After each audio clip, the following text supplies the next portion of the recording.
Muy buenas a todos, tenemos el día de hoy una nueva clase virtual de literatura que corresponde al área de comunicación. Ya en las clases pasadas hemos visto en lo que corresponde a literatura española el siglo de oro español, o también llamado Edad de Oro. En la clase del día de hoy vamos a ver un nuevo siglo que corresponde al neoclasicismo literario. No sin antes comunicar y advertir que deben seguir mandando sus tareas al correo electrónico y cuando toque evaluación o lectura ingresar a la plataforma de Microsoft Teams. Dicho esto y sin más antesala, vamos con la clase del día de hoy denominada el neoclasicismo literario español. Vamos a dar un poco de contexto antes de iniciar. Estando en pleno siglo XVIII, el tiempo, las cosas, la evolución cambia y España se abre a Europa y con ello trajo la consecuencia de dos posiciones bien marcadas en una lucha en dos bandos. El primer bando, por así decirlo, está la España europeizante o también llamada la afrancesada y por otro lado está la españolizadora o también llamada la España tradicionalista. En estas dos posiciones, la primera va a recibir una fuerte influencia de la Ilustración francesa y la segunda va a hacer que España busque su propia tradición y los motivos que basan su propia inspiración. Entonces, el siglo anterior del barroco culminó con un sentimiento generalizado de decepción y pesimismo. Ojo, que a pesar que en el siglo XVII España se convirtió en el imperio más fuerte quizás de todo el mundo. Pero en este nuevo siglo viene un pesimismo, hay una decepción. ¿Por qué? Porque España había terminado en bancarrota y su poderío militar se había acabado. Es por eso que en el siglo XVIII nace un nuevo siglo de esperanza que va a marcar pues que en España busque su propia identidad a pesar de tener un sentimiento de decepción y derrota como ya dije anteriormente. En este sentido surge una nueva visión del hombre que sostiene que es más importante buscar y hallar la razón y que la visión fundamental de las artes y toda la literatura va a ser educar con un fin didáctico y moralista. Es por ello que en este siglo XVIII, o también llamado el siglo de las luces, que corresponde al neoclasicismo literario, va a ser un retorno a todas las normas clásicas o grecolatinas. El arte y literatura van a servir para transmitir enseñanzas, va a ser una transmisora de ideas y nuevos conceptos. Entonces, en la literatura hay un nuevo clasicismo, por eso que se llama neoclasicismo, nuevo clasicismo, que va a ser un retorno a todas las normas clásicas de la antigüedad, como por ejemplo la cultura grecolatina. Los autores neoclásicos buscaban que la literatura fuera un vínculo profundo de enseñanza, es decir, que sirviera para formar espiritual e intelectualmente a los hombres. Entonces, en este siglo XVIII es un retorno a la cultura grecolatina, a lo clásico. Es por eso que significa los principios de la obra de la antigüedad clásica. Estas normas estaban basadas principalmente por los dictados de dos autores. El primero fue Aristóteles, un gran filósofo griego, y el otro fue Horacio, un gran poeta latino. Esos dos autores van a buscar la influencia directa en este neoclasicismo literario. Entonces, estos dos autores van a obligar a las siguientes características que va a dar inicio al neoclasicismo. La primera característica del neoclasicismo es respetar las tres unidades clásicas del género dramático, que son la del tiempo, la acción y el lugar. Vemos que en el teatro del siglo de oro, en el barroco, se rompe y también se innova para poder tener una obra teatral que tenga diferentes días, diferentes lugares o tiempo. Pero en el neoclasicismo va a buscar respetar y volver a lo clásico.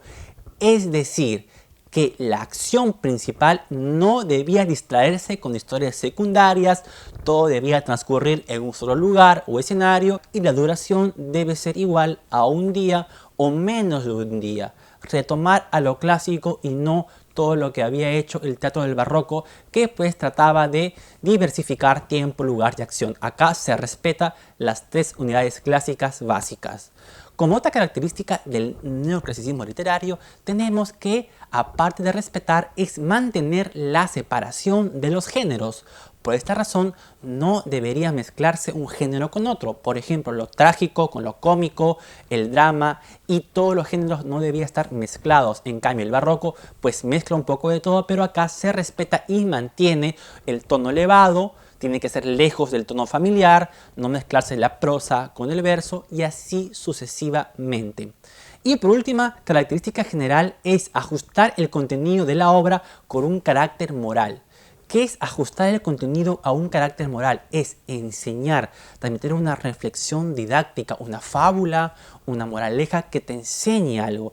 Es por eso que tiene un fin educativo, ya que propone que una literatura verosímil, racional y didáctica debe ejercer una función formativa en el entorno en toda literatura neoclásica. Es decir, que esta literatura va a ser como un docente que va a transmitir ideas a través del arte y la cultura para tratar de marcar las pautas de todos los cánones clásicos o también la influencia grecolatina.